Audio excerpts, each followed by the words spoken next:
안녕하세요. 코인 뉴스룸 진행을 맡은 이지영입니다. 최근 비트코인은 급등락을 반복하면서요. 트럼프 취임식을 주목하고 있는 모습들 확인되고 있습니다. 오늘도 디센터 기자님 연결해서요. 시장 동향 먼저 파악하고 오도록 하겠습니다. 이번 주 주요 가상자산 뉴스입니다. 첫 번째 소식입니다. 빗썸 상장 폐지 1년을 맞은 갤럭시아 토큰의 거래소 재상장 가능성에 시장의 관심이 집중되고 있습니다. 현재 갤럭시아 측은 국내 주요 가상자산 거래소에 상장 신청을 진행한 상태입니다. 갤럭시아 머니트리 관계자는 지난해 상반기부터 관련 서류를 제출하고 재상장을 위해 노력하고 있다고 밝혔는데요. 특히 업계에서는 위믹스와 페이코인의 사례처럼 상폐 1년 후 재상장 공식이 갤럭시아 토큰에도 적용될 수 있을 것이란 기대감이 형성되고 있습니다. 예를 들어 지난해 7월 빗썸은 페이코인의 원화마켓 재거래 지원을 공식 발표했습니다. 이는 2023년 4월 상장 폐지 이후 약 1년 2개월 만에 재상장입니다. 당시 빗썸 측은 페이코인이 해외 결제 사업 구축을 통해서 기존 거래 지원 종료 사유를 해소했다고 설명했는데요. 이처럼 손바닥 뒤집듯 바뀌는 입장에 상장 정책이 일관되지 않는다는 비판이 나오기도 했었습니다. 이러한 과거 이력이 갤럭시아의 재상장 가능성에 힘을 실어주고 있는 셈입니다. 현재 갤럭시아 토큰은 고팍스 단일 거래소에서만 거래가 이루어지고 있는데요. 코인마켓캡에 따르면 전체 거래량의 97%가 고팍스에 집중돼 있습니다. 하지만 지난 14일 오후 6시 24분 기준 24시간 거래 대금은 2,461만 원에 그쳤습니다. 빗썸 상장 당시와 비교하면 거래 규모가 크게 줄어든 상황입니다. 여기에 고팍스의 가상자산 사업자 라이선스 갱신 문제도 변수로 작용하고 있습니다. 최대 주주인 바이낸스의 지분 매각 협상이 최근 무산되면서 갤럭시아 측은 고팍스 폐업 가능성에 대비해 타거래소 상장을 적극 추진하고 있습니다. 한편 갤럭시아는 토큰 활용성 확대에도 주력하고 있는데요. 자회사 갤럭시아 메타버스를 통해 온체인 데이터 분석 포털 코인사이렌을 출시했으며 이 플랫폼에서 갤럭시아 토큰을 결제 수단으로 활용할 계획입니다. 다음 소식입니다. 가상자산 거래소 빗썸이 실명계좌 제휴은행을 NH농협은행에서 KB국민은행으로 변경합니다. 금융위원회 금융정보분석원은 최근 빗썸의 실명계좌 발급은행 변경 신고를 수리했는데요. 이에 따라 오는 3월 24일 오전 11시부터 빗썸 이용자들은 국민은행 계좌를 통해서만 원화 입출금이 가능합니다. 국민은행 계좌 연결을 위한 사전 등록은 오는 20일 오전 9시부터 시작되며 세부 절차는 추후 별도 공지를 통해 안내될 예정입니다. 주목할 점은 빗썸이 지난 2018년부터 6년간 이어온 농협은행과의 제휴를 종료한다는 건데요.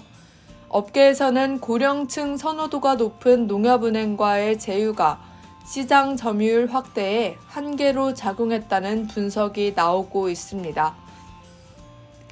국내에서 가상자산 사업자가 원화를 취급하려면 관련법에 따라서 은행과 실명계좌 계약을 맺어야 합니다. 이에 따라 업비트는 K뱅크, 코인원은 카카오뱅크, 코빗은 신한은행, 고팍스는 전북은행과 제휴를 맺고 있습니다. 빗썸은 기존의 농협이었는데 국민은행으로 제휴은행을 바꿨다는 겁니다. 문제는 이 1거래소 1은행 원칙이 어떤 법률에도 명시되지 않은 그림자 규제라는 점입니다. 이러한 규제로 인해 거래소가 제휴은행을 변경할 때마다 이용자들은 원치 않는 계좌 개설을 강요받고 있습니다. 1,000원짜리 물건을 살 때도 결제 수단을 자유롭게 선택할 수 있는데 별도의 이용자 보호법이 있는 가상자산 시장에서 오히려 선택권이 제한되는 역설적인 상황인 셈이죠. 한국은 세계적으로도 가상자산 거래가 활발한 국가입니다.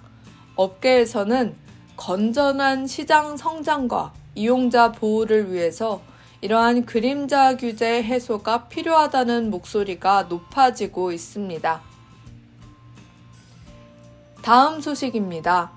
마이클 세일러 마이크로 스트래티지 회장이 채권을 독이라 비판하며 기업들의 비트코인 투자를 강하게 촉구했습니다.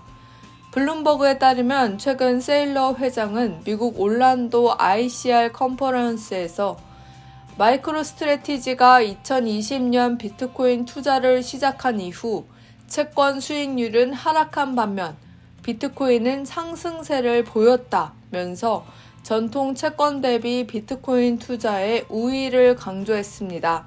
특히 그는 마이크로소프트, 엔비디아 등 글로벌 기업들의 소극적인 태도를 지적하면서 미래를 받아들이라고 목소리를 높였는데요. 이런 가운데 마이크로 스트래티지는 이달 6일부터 12일 사이 비트코인 2,530개를 추가 매입했다고 밝혔습니다.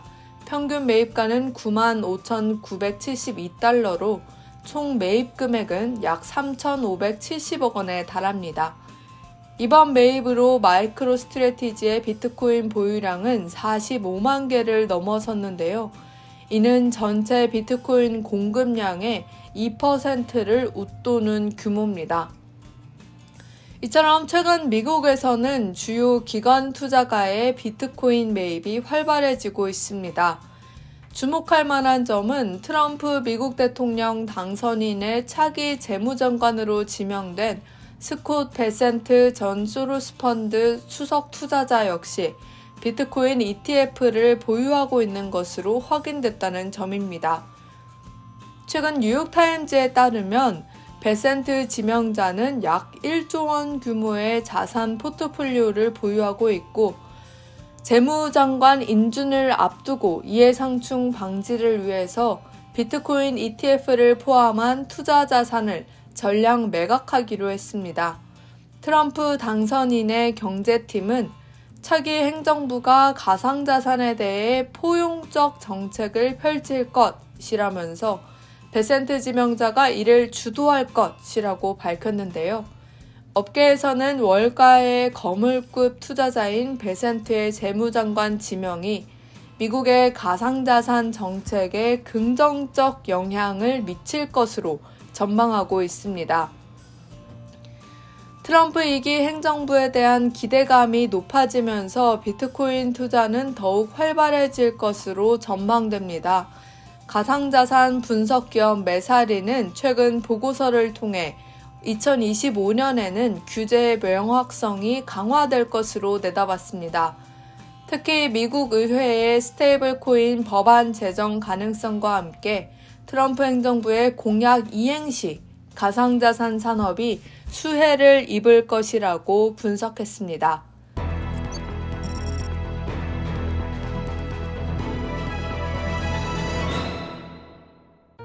네, 기자님의 이야기 잘 들어봤고요. 그렇다면 저희가 준비한 뉴스들 하나하나 살펴보겠습니다. 오늘 첫 번째 뉴스부터 바로 한번 살펴보시죠. 블랙록의 비트코인 옵션 미결제 약정이요 16조 원을 돌파했습니다. 개인 투자자의 거래가 늘었다라는 분석인데요. 어떤 이야기인지 자세히 한번 살펴보시죠. 블랙록이 출시한 비트코인 옵션의 미결제 약정이 110억 달러, 한화로는 16조에 도달을 하면서 단기적으로 큰 성장세를 보이고 있습니다. 미국의 개인 투자자의 거래가 늘었다라는 분석이 나오는데요. 14일 가상자산 전문 미디어 코인데스크는요. 블랙록이 지난해 11월 출시한 비트코인의 옵션은 지난 13일 기준으로 미결제 약정의 규모가 110억 달러를 기록했다라고 하면서 규제된 가상자산 상품에 대한 미국 내 수요는 명확히 증가하고 있다라고 전했습니다. 블랙록 비트코인 옵션의 미결제 약정은 세계 최대 가상자산 옵션 거래소인 데리빗 비트코인 옵션 시장의 절반 규모까지 성장했습니다. 루크 스트라이어스 대리빚 최고 경영자는요.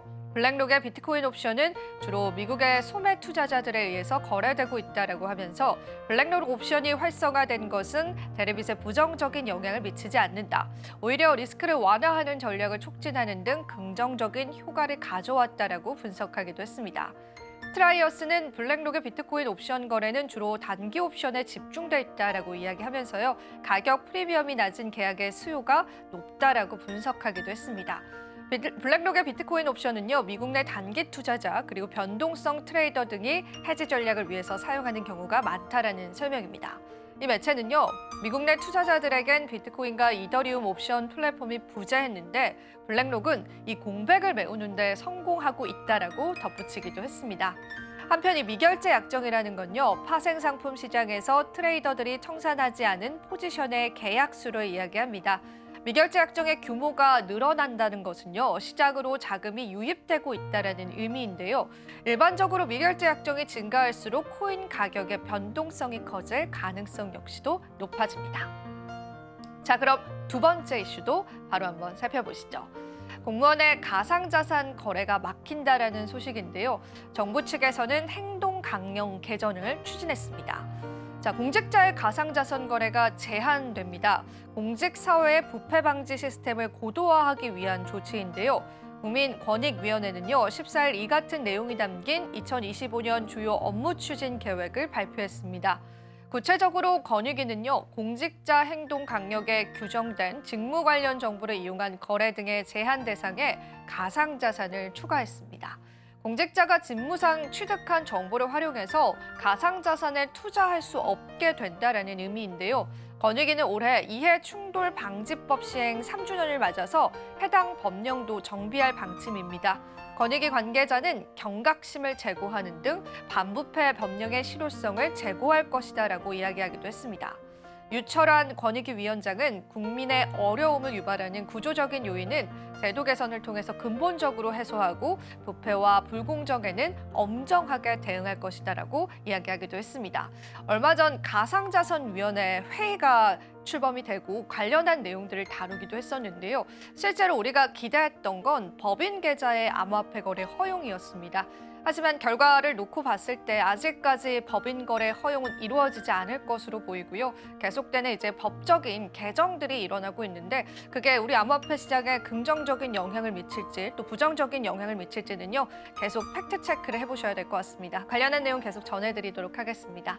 자, 세 번째 또 뉴스 한번 살펴보겠습니다. 엘살바도르 대통령이 모든 가정에 비트코인 노드 설치를 준비 중이다라고 이야기를 했습니다. 세계 최초로 가상자산을 법정 통화로 채택한 엘살바도르가요, 모든 가정에 비트코인 노드를 설치할 예정인 것으로 전해집니다. 14일 가상자산 전문 미디어인 비트코인 매거진에 따르면 엘살바도르의 비트코인 고문인 맥스 카이저는 나이브 부켈레 엘살바도르 대통령은 모든 가정에 비트코인 노드를 설치할 준비를 하고 있다라고 이야기했습니다. 이 블록체인에서 노드라는 거는요, 블록체인 네트워크와 직접 통신할 수 있는 기계를 의미합니다.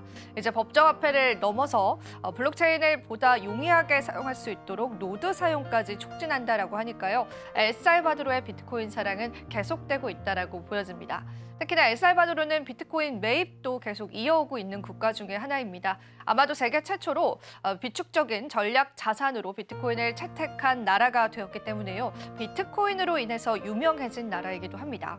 과연 이것이 옳은 조치일지 지켜봐야 될 것 같고요. IMF 같은 경우에는 이러한 엘살바도르의 횡보에 경고의 목소리를 내기도 했습니다. 시각은 다양하지만요. 그래도 비트코인으로 인해서 어느 정도의 이익을 실현했었던 국가이기 때문에 관련한 내용들은 계속 체크해 보시면 좋으실 것 같습니다. 자, 다음 소식도 바로 한번 살펴보시죠. 비트코인의 단기 투자자 이탈이 가속화되고 있다는 분석입니다. 방향성을 기다리는 시장이다라고 이야기해 볼 수 있겠습니다. 단기 투자자들이 보유한 비트코인 물량이 최저 수준을 기록하는 등 시장의 투기적인 수요가 감소했다는 분석이 나왔습니다. 10세 블록체인 블록 회사인 인투더블록은요. X를 통해서 단기 투자자들이 보유한 비트코인은 지난해 11월 중순 이후로 최저 수준에 도달했다라고 밝혔습니다. 인투더블록은 이는 시장에서 투기적인 관심이 줄어들었고 신규 시장 참여자 수도 감소하고 있음을 시사한다라고 하면서 투자자들은 조정장에서 명확한 방향성을 기다리고 있다라고 분석하기도 했습니다. 관련한 온체인 지표들 저희가 한번 가지고 와봤는데요. 단기 투자자들은 평단가적인 측면에서는 지금의 가격이 위험 신호로 느껴질 가능성이 굉장히 큽니다. 단기 투자자가 사실상 많이 유입되는 것이 우리 시장에 불장을 가져오기도 하는데 이런 단기 투자자의 이탈 속도가 가속화되고 있다는 것 그래도 시장에서는 어느 정도 부정적으로 해석해 볼 수 있겠습니다. 단 한 가지 이러한 단기 투자자들의 물량을 고래 투자자라든지 또 장기 보유자들이 담아낸다면 이는 또 긍정적인 신호로 해석해 볼 수 있습니다. 관련해서 여러분들이 다각화된 시각으로 한번 시장 살펴보시면 좋겠습니다. 자, 다음 뉴스도 바로 한번 살펴보시죠. 비트코인 장기 보유자의 매도세는 약화됐다라는 분석인데요. 이는 시장의 긍정적인 신호로 해석해 볼 수 있습니다. 비트코인 장기 보유자의 매도세가 약화하는 조짐을 보이면서요. 시장에 긍정적인 신호가 나타나고 있다는 분석이 나왔습니다. 크립토컨트의 저자인 다크포스트는요. 지난 12월 5일 비트코인 가격이 97,000달러로 최고점을 찍었을 때 장기 보유자들의 순 포지션 변화는 마이너스 82만 7천 비트코인까지 떨어졌습니다.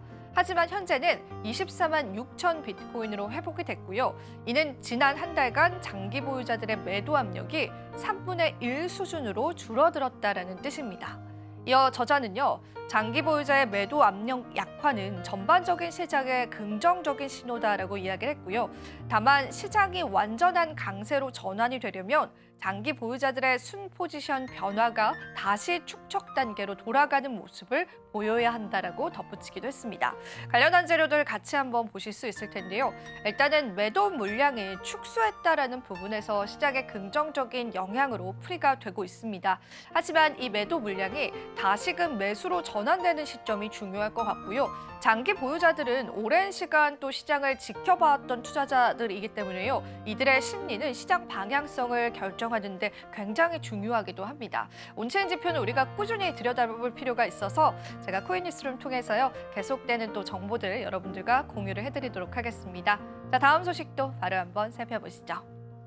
이번엔 JP모건의 이야기입니다. 리플과 솔라나 ETP에 약 150억 달러 순유입이 전망된다라는 그런 소식들이 전해져 왔습니다. JP모건이 리플과 솔라나의 상장 지수 상품 ETP의 잠재력에 대한 긍정적인 평가를 내놨습니다. 크립토 슬레이트에 따르면 JP모건은 리플과 솔라나 ETP가 150억 달러 이상의 순유입을 기록할 수 있다라고 내다봤는데요. 이와 관련해서 매튜 시겔 바네크 디지털 자산 리서치 책임자는요. 비트코인의 ETP 거래는 첫 해 자산 규모가 1,080억 달러에 도달했고 이더리움 ETP도 6개월 만에 자산 운용 자산이 120억 달러를 돌파했다라고 하면서 솔라나의 경우 30에서 60억 달러의 유입을, 리플의 경우 40에서 80억 달러의 순유입을 유치할 잠재력이 있다라고 설명했습니다. 코인쉐어스의 보고서에 따르면 솔라나의 ETP는요. 약 16억 달러의 AUM을 그리고 리플의 9억 1,100만 달러의 AUM을 기록하고 있습니다. 리플 같은 경우에는 9억 1,000달러 정도의 AUM을 기록하고 있기 때문에 실제로 그 규모 자체로는 굉장히 크다라고 볼 수가 있겠습니다. 그래서 실제로 ETF가 현물로 출시가 된다면 이에 따른 시장의 방향성들도 우리가 어느 정도는 예상해 볼 수 있을 텐데요. 이 ETF에 관한 자금 유입들 계속되고 있다는 측면에서 체크해 보시면 좋겠습니다. 다음 소식 바로 한번 살펴보시죠. 이더리움 레이어2의 총 예치 자산이 444억 달러입니다. 일주일 새 13.6% 감소했습니다. 블록체인 데이터 통계 사이트인 L2비트에 따르면요. 13일 3시 10분 기준으로요. 이더리움의 레이어2 네트워크에 예치된 총 자산 규모는 전주 대비해서 13%나 감소했습니다. 444억 9천만 달러를 기록했습니다. 하나로는 65조 4천억 원 정도 될 텐데요. 같은 기간 예치된 이더리움 물량은요. 2.45% 감소했지만 이더리움 시세가 하락을 하면서 달러화 기준 예치금 규모는 더욱더 큰 폭으로 하락했습니다. 특히 아비트럼원은요, TVL이 이제 174억 1천만 달러로 전체 레이어2 네트워크의 시장 점유율 1위를 유지했고요. 이어서 코인베이스가 133억 달러, 옵티미즘이 70억 3천만 달러를 기록했습니다. 캐시잉크에란요 11억 7천만 달러, 블라스트는 9억 7천만 달러를 기록을 했습니다. 여기서 이야기하는 레이어 2라는 거는요, 블록체인 외부의 데이터를 처리하는 장치를 별도로 구현해서 수수료를 절감하고 처리 속도를 높이는 네트워크를 이야기하기도 합니다. 한번 관련한 데이터들 참고해 보시면 좋겠습니다. 자, 다음 뉴스 바로 한번 살펴보겠습니다. 바이낸스 US의 임시 CEO가요, 바이낸스 US가 몇 주 안에 달러화 입출금 재개를 예정하고 있다라고 이야기했습니다. 운영 재개를 목표로 하고 있는 건데요. 바이낸스 US는요, 조만간 달러화 입출금 등을 복구할 예정이고요. 운영을 재개하기 위한 준비에 나서고 있다라는 분석이 나왔습니다. 14일 가상자산 전문 미디어 코인데스크에 따르면 로먼 리드 바이낸스 US 임시 최고 경영자는 바이낸스 US는 달러 등의 법정화폐 서비스가 몇 주 안에 활성화될 것으로 예상한다라고 밝혔습니다. 바이낸스 US는 운영을 재개하기 위해서 현지은행과 파트너십을 맺고요. 규제 당국과의 논의를 이어가고 있다라고 설명했습니다. 그는 미 SEC는 증거 없이 우리를 사기꾼으로 몰아붙였고 바이낸스 US와 은행의 통화 거래를 차단했다라고 주장하기도 했습니다. 이어서 우리는 소송이 제기된 지 2주 만에 수천 명의 고객을 잃었고 수십억 달러가 빠져나갔다. 나중에는 직원 70%를 해고해야 한다라고 하면서 SEC가 우리에게 입힌 피해에 대한 보상은 결코 받을 수 없을 것이다라고 덧붙였습니다.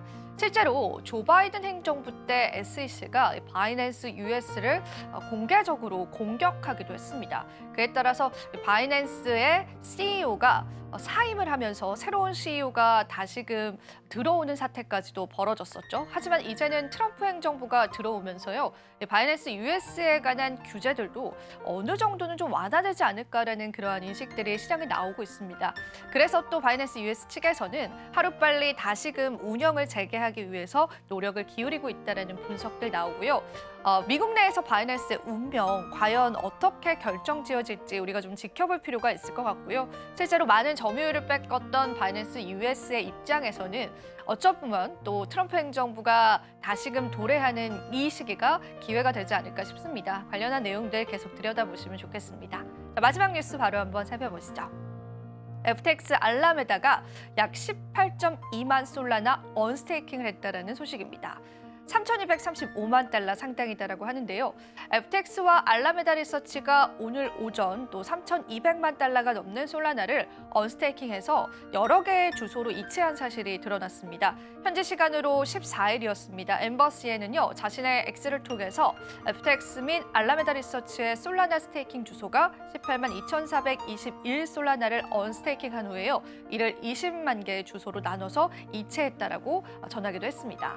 20개의 주소로 낮춰서 이체했다라고 하는데요. 해당 주소는 지난해 11월 이후 총 444만 5천 솔라나를 상환 이체했고요. 현재도 647만 솔라나가 스테이킹돼 있는 것으로 파악되고 있습니다. 언스테이킹에 따라서 또 시장 가격에 변화가 있을 수 있다는 분석들이 있기 때문에 여러분들께서 관련한 지표들 유심히 한번 보시면 될 것 같고요. 실제로 FTX 거래소가 파산되면서 이 솔라나 가격에도 큰 변동이 있기도 했었잖아요. 그래서 이 FTX의 향후의 행보들에 따라서 솔라나 코인이 영향을 받을 수 있다는 것도 많은 분들이 아실 것 같습니다. 그래서 오늘 관련한 내용들까지도 제가 같이 준비를 해봤습니다. 자, 코인 뉴스룸 오늘도 다양한 뉴스들 저희가 전해드렸습니다. 하나하나의 뉴스들 여러분들 또 잘 상기하셔서 투자 전략 잡으시는 데 도움이 되셨으면 좋겠고요. 또 트럼프 취임 이후에 시장이 어떤 방향성을 나타낼지 저희가 또 팩트 체크해가면서요, 좋은 뉴스들 함께 나눠드리도록 하겠습니다.